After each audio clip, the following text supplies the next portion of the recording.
नमस्कार दोस्तों, मैं हूं पुलकित मोहन सिंगला। स्वागत है आपका सोशल ज्ञान में। दोस्तों, आज हम इस विषय में बात करेंगे कि आज लोग किसी भी तरीके से खुश क्यों नहीं रह पाते। जब वो समाज में होते हैं, लोगों में होते हैं, तब भी उन्हें मदद क्यों नहीं मिल पाती। वो जो एक अपनापन है जो हम समाज से एक्सपेक्ट करते हैं, वो क्यों नहीं मिल पाता। दोस्तों, आज कोई भी इंसान है वो सामाजिक कम है और अपने ही परिवार के प्रति पारिवारिक ज़्यादा है। पहले क्या होता था, पहले लोग पारिवारिक जितने होते थे उतने ही सामाजिक होते थे। जितना ज़्यादा उनका रुझान अपने घर पे होता था, उतना ही बाहर लोगों पे भी होता था।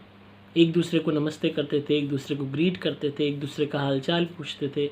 जो पहले मोहल्ले होते थे, एक एक इंसान को एक एक के घर में कितने लोग हैं, उनके क्या नाम है, कितने मेंबर हैं, ये तक पता होता था।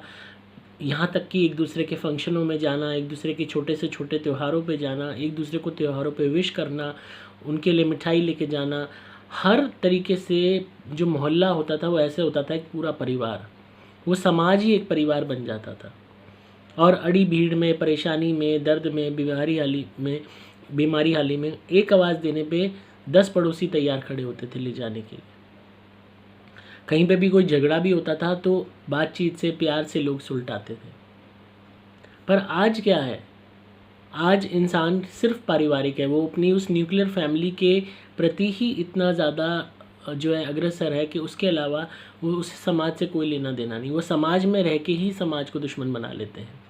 अगर आज आप आधुनिक जगहों को देखो, लोगों के मकान बने हुए हैं और मैक्सिमम लोगों ने मकान अपने किराएदारों को चढ़ा चढ़ा के वो चले जाते हैं, या मकान मालिक भी उसमें रह रहे होते हैं।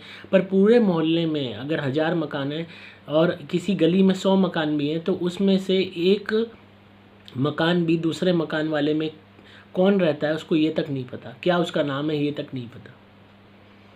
ना वो उसको जानते हैं बराबर वाले अपने पड़ोसी को, यहाँ तक कि ये भी नहीं जानते कि उनके ऊपर कौन रहता है, उनके साइड में कौन रहता है, उनके पीछे कौन रहता है। समाज में ही रहते हुए सब आइसोलेटेड हुए हुए हैं। पर जब झगड़ा करना हो, जब लड़ाई करनी हो, जब किसी बात पे बहस करनी हो, तो यही मोहल्ले में पड़ोसी या मोहल्ला आपस में लड़ने के लिए ऐसे तैयार होता है कि जैसे कितने पुराने कट्टर दुश्मन थे। और यही मतलबीपना, यही सेल्फ सेंटर्डनेस, सेल्फिशनेस इंसान को समाज से दूर करती चली जाती है। इंसान सामाजिक नहीं रह पाता। फिर जब आप पे कोई आपदा आती है, एड़ी भीड़ होती है, परेशानी होती है, तब आप अगर समाज की तरफ देखते हो, लोकेलिटी की तरफ देखते हो, मोहल्ले की तरफ देखते हो, तो कोई भी आपके लिए नहीं होता, क्योंकि आप किसी के लिए नहीं थे।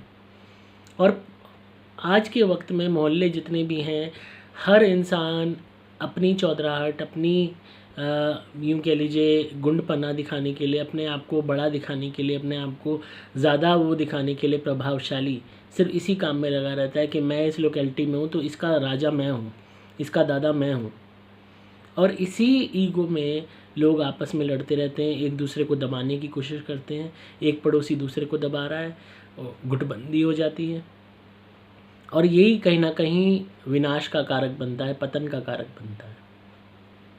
पहले के जो समाज थे सब सामान्य रूप से रहते थे, एक दूसरे के प्रति इज्जत थी, सम्मान था। सैर पे मिलते थे, एक दूसरे को नमस्कार करते थे। किसी के घर से कोई निकला नहीं कई दिन हो गए तो लोग हालचाल पूछने चले जाते थे। आज ऐसे पड़ोस हैं, ऐसी लोकेलिटीज़ हैं, ऐसे मोहल्ले हैं कि कोई मर भी गया हो किसी को पता ही नहीं, सिवाय उनके घर में उनके अपनों के अलावा कोई पड़ोस का भी नहीं जाएगा। तो हम लोगों ने खुद सामाजिक दूरियां बनाई हैं, खुद हम लोगों ने अकड़ में, घमंड में, ईगो में आके लोगों को अपने से दूर किया है। और यही हमारे विनाश का कारक है, यही सब लोगों के पतन का कारक है। कोई भी इंसान किसी को एक आँख नहीं भाता। हर इंसान आज सिर्फ अपनी उस न्यूक्लियर फैमिली पे ही कंसंट्रेटेड है कि सिर्फ एक यही है मेरे अपने, बाकी कोई नहीं। जब आप किसी और नए इंसान को, किसी पराये को भी अपना मानोगे ही नहीं, तो वो भी आपको अपना क्यों मानेगा। हम सोचते हैं अगर हम प्यार से बात कर लेंगे, इज़्ज़त दे के बात कर लेंगे, नमस्ते हम पहले कर देंगे, तो हम घट जाएंगे। क्योंकि सामने वाला सोचता है ये पहले हमें नमस्ते करे तो हम करेंगे। और बाजी बाजी दफ़ा कोई नमस्ते कर भी देता है तो सामने वाला रिप्लाई नहीं करता घमंड में।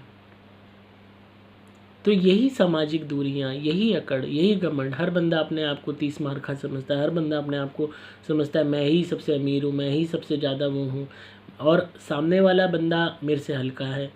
तो यही गलत सोच, यही नेगेटिव सोच आपको लोगों से दूर करती है, समाज से दूर करती है, उनके प्यार से दूर करती है, उस अपनेपन से दूर करती है जो शायद आपको मिल जाता अगर आप समाज को भी वैसे ही अपनाते, वैसा ही प्यार देते जैसे आप अपने परिवार को देते हो।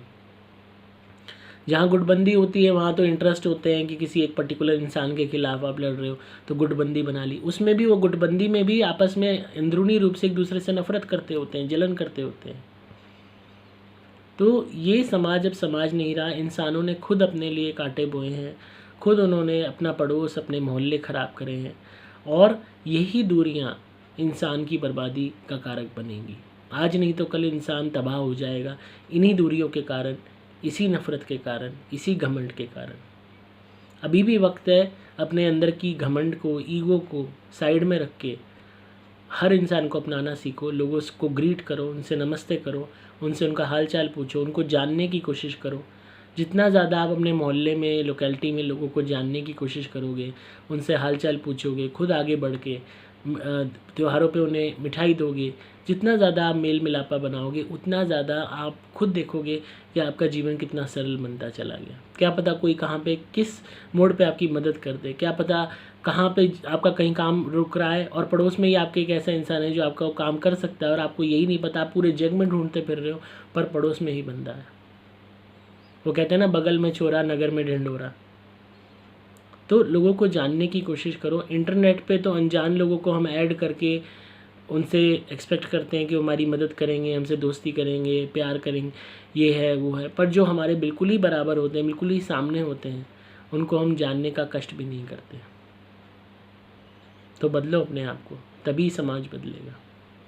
तो आई होप आपको आज की वीडियो पसंद आई होगी। तो इसी तरह सुनते रहिए, लाइक कीजिए, शेयर कीजिए वीडियोस को ज़्यादा, ताकि ज़्यादा से ज़्यादा लोग समझ सकें, अपने जीवन को बेहतर बना सकें।